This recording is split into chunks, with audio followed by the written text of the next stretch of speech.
Alors nous sommes le 4 juin 2022.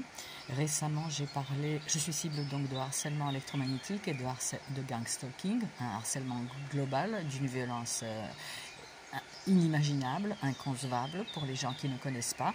Or la majorité des personnes en France ne connaissent pas du tout.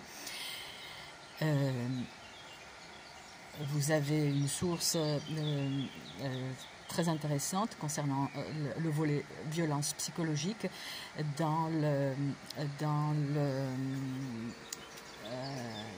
fascicule en ligne, dans un document en ligne qui s'appelle du harcèlement en réseau, un réseau de personnes, au harcèlement global, c'est-à-dire celui avec une violence physique via les dispositifs, les armes fonctionnant à base sur les principes physiques nouveaux, voilà, pour aller plus vite. Alors récemment, j'ai parlé, je disais que j'avais remarqué une recrudescence de voitures rouges et d'ambulances autour de moi pendant plusieurs jours.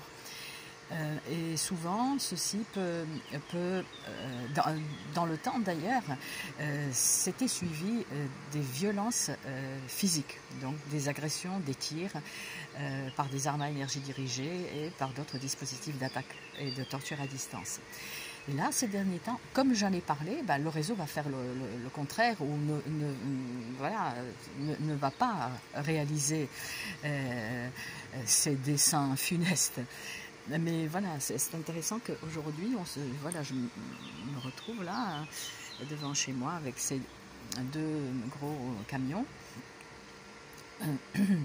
Après, bien sûr, le réseau cherche à ce que la cible se harcèle elle-même. Qu'elle se mette sous pression, etc. Non, il faut rien. Il y a des voitures rouges, c'est très bien. Voilà, des voitures. Il y a quelques jours, il y a 2-3 jours, il y en avait 3 qui étaient alignés ici sur la derrière, sur le côté rue. Pareil, au sortir de chez le Veto, 3 voitures. Enfin voilà, bon. Alors, on peut dire, mais tu t'en fous, c'est là. Sauf que pendant des années, la cible est conditionnée autrement. C'est-à-dire, voilà, il y aura un ancrage, un signe, quelque chose, et suivra la torture. Donc, je puis vous dire que c'est pas tout à fait, comment dirais-je, anodin. Mais bon, là, je suis pas agressée, la tête est serrée, fortement, mais je fais même plus attention. Dans ce casque, comment dirais-je, qui est probablement fait d'un maillage de puces RFID. Ce casque qui s'est posé sur ma tête d'un jour à l'autre, fin juin 2014. Donc 8 ans de torture, 8 ans de brûlure. Donc voilà le document dont je vous ai parlé. Je vais faire une vidéo. C'est très très intéressant, c'est très très bien fait.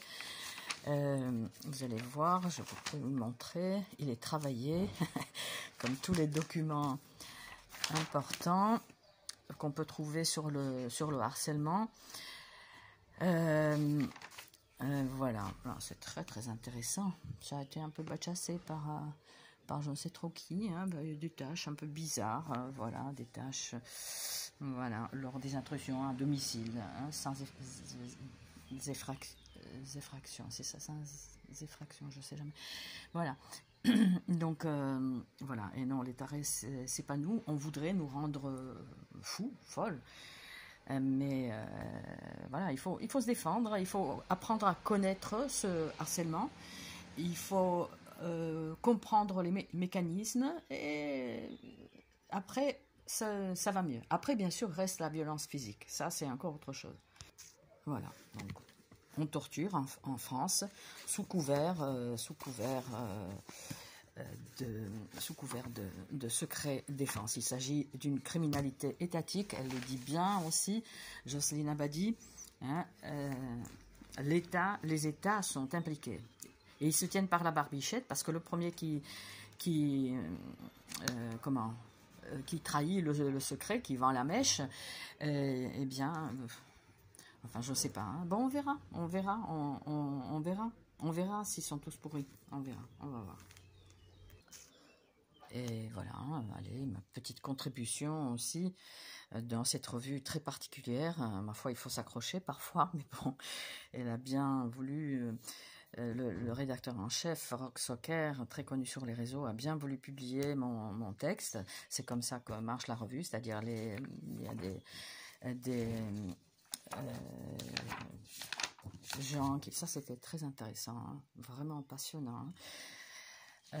Tout ce qu'on nous cache. Voilà. Et donc, voilà. Donc, voilà. Božena Kvaltinová dans le texte, c'est bien moi. Voilà. Les images ont été rajoutées, les légendes ont été rajoutées par Rock. Voilà.